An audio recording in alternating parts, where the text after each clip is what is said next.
почнат да постапуваат со мене. Јас не можам да се спротивставам на нив, бидејќи тие се закануваат со повозрасни и со разни оруџја. И затоа јас за нив мислам дека тоа не се деца.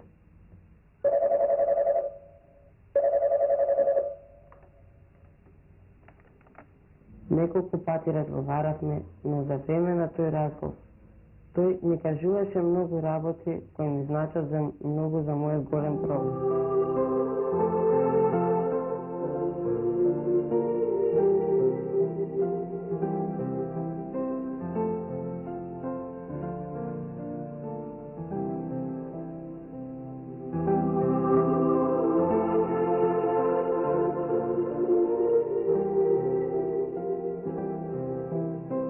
Децата се најголемото богатство.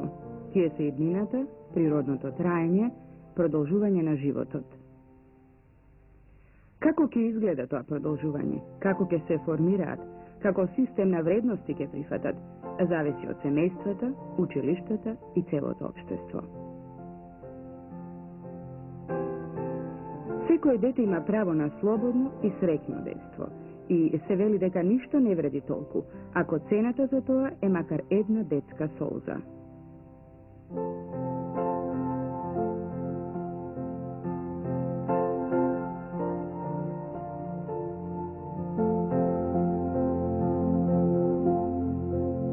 Што ги натажува, што ги мачи децата? Овој пат од еден најдиректен извор, SOS телефонот, за деца и младинци на првата детска амбасада во светот.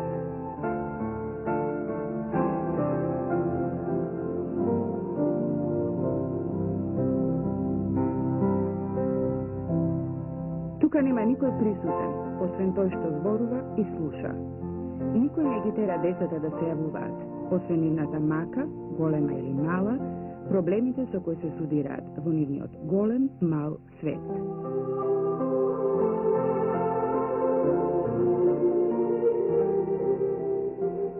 SOS телефонот за деца и млади при првата детска амбасада на светот ја започна својата работа во ноември 1993 година и воедно беше прв SOS телефон во Република Македонија.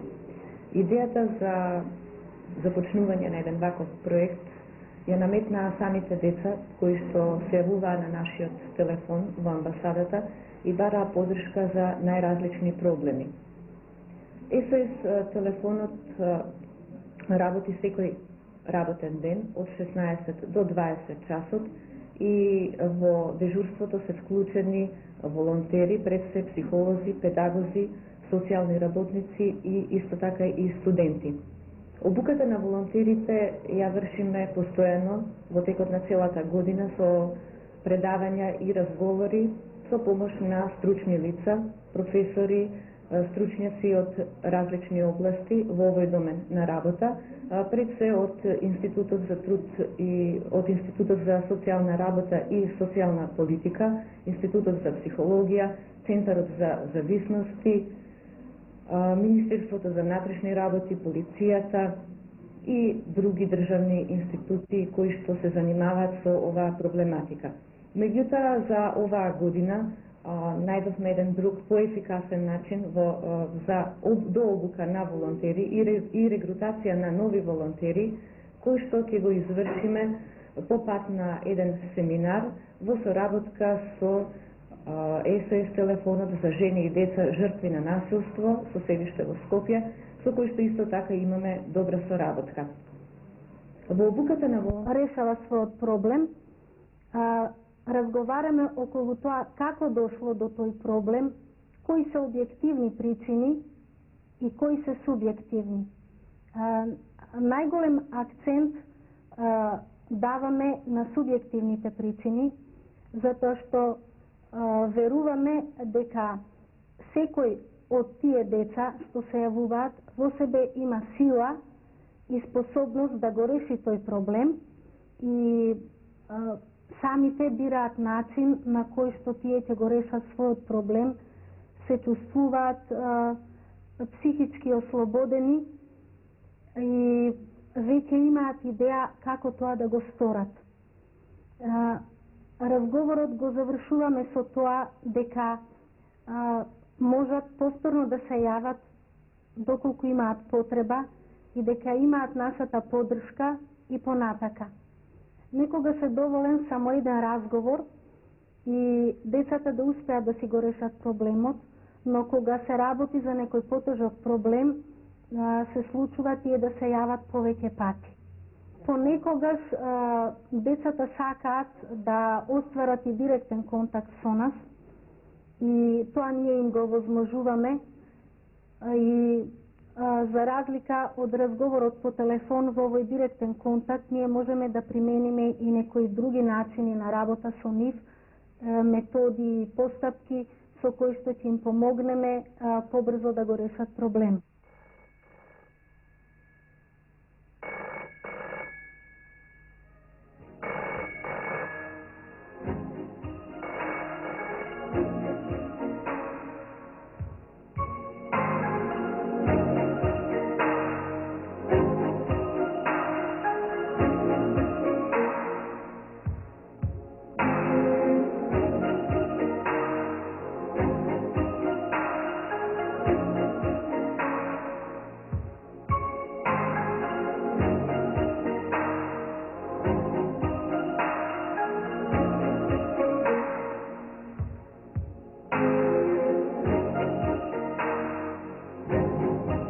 Иако нашиот СОС телефон е прв од ваков вид во Република Македонија, светот има многу подолго искуство со овој вид на работа. Тие работат ваквите СОС телефони работат повеќе од 18 години, например во Германија, во Шведска, Холандија, и нивното искуство е многу поголемо и навистина позитивно. Нашето речиси 4 годишно искуство во овој вид на работа ни покажува дека е неопходно продолжување во иднина со овој вид на работа, бидејќи децата го прифатија телефонот. Во оваа пригода би истакнала дека постои потреба не само од поголем број на волонтери, туку и од продолжување на работното време на СОС телефонот, бидејќи потребите за јавување од страна на децата и младите особено зачестени се во вечерните часови, во ноќните часови, што значи дека нашиот СОС телефон би требало да работи нон-стоп секојдневно и во текот на викендот. Меѓутоа тука основниот проблем би рекла дека и обезбедувањето е на една посебна еднонасочна линија која што би служела само за овој СОС телефон, а не како сега истиот телефон да го користи и детската амбасада и стручниот тим на СОС телефонот. СОС телефонот за деца и млади, покрај тоа што има за цел да им даде поддршка на децата, истовремено представува солидна база на податоци преку кои можеме да видиме што ги мачи децата и да ги креираме нашите идни проекти. Центарот за другарување всушност има за цел да го исполни слободното време на децата, да можат тие да се дружат и заеднички да осмислуваат своји идни активности.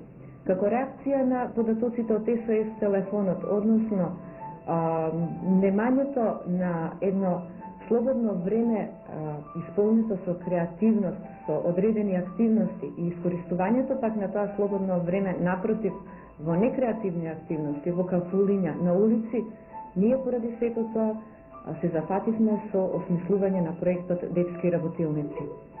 Детските работилници се постојано отворени во амбасадата и во нив децата имаат можности слободното време да го користат во позитивни и креативни активности.